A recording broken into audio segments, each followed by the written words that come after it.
తలకాయలు జైలుకే, పెద్ద తలకాయలు ఇక జైలుకే అంటూ హాట్ టాపిక్ గా మారుతుంది. ఫోన్ ట్యాపింగ్ కు సంబంధించినటువంటి అంశమే ఇప్పుడు కీలక అంశంగా రాజకీయాల్లో ఒక వణుకునైతే పుట్టిస్తా ఉంది. ఇప్పుడు పోలీస్ శాఖకు సంబంధించినటువంటి కీలకమైనటువంటి అధికారులను అప్పుడు కీలకంగా భావించినటువంటి కీలక భూమికను పోషించినటువంటి అధికారుల అరెస్టుల పరంపర కొనసాగుతా ఉంది.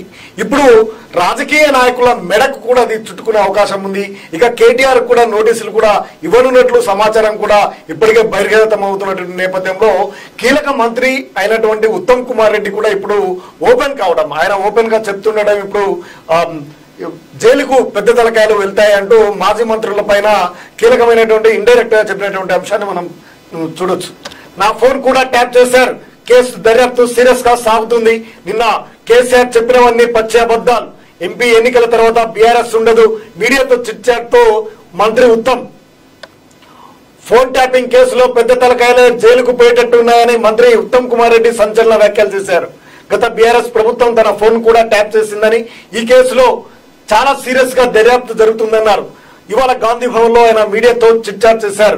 ఎవరి అనుమతితో ఫోన్ ట్యాపింగ్ చేశారనే వివరాలు త్వరలోనే బయటకు వస్తాయన్నారు. కేసీఆర్ నిన్న జిల్లాల పర్యటన సందర్భంగా మాట్లాడిన ప్రతి మాట పచ్చి అబద్ధమని, మాజీ సీఎం అబద్దాలను ప్రజలు గ్రహించాలని మంత్రి సూచించారు. ఇక కేసీఆర్ కు సిగ్గుండాలి, నీటి వరదల రంగాన్ని సర్వనాశనం చేసింది కేసీఆర్ అని ఉత్తమ్ ఫైర్ అయ్యారు.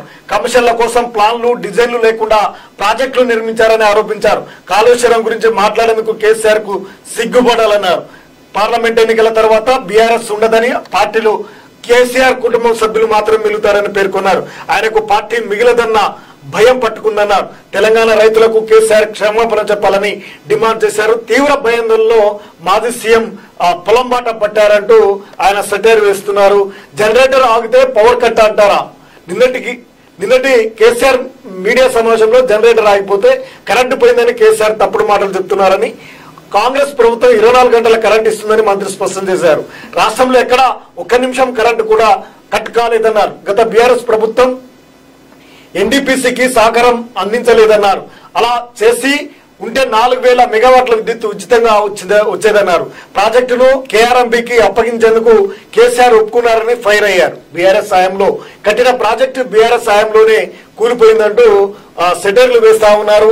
ఇక నిన్న జరిగినటువంటి వాస్తవానికి కేసీఆర్ నిన్న అనేకమైనటువంటి అంశాలను తెర మీదకి తీసుకొచ్చారు. రైతులకు సంబంధించినటువంటి అంశాన్ని ఆయన ప్రధాన ఎజెండాగా తీసుకున్నారు. రైతుల యొక్క కరువుకు కారణమైనటువంటి కరెంటు విద్యుత్తు కరెంటు అదేవిధంగా నీటి ఎద్దడి కారణంగా ఎండిపోయినటువంటి పంట పొలాలు వారికి నష్టపరిహారం చెల్లించాలంటూ ఆయన స్పష్టంగా డిమాండ్ చేసినటువంటి తీరు కనిపిస్తా ఉంది.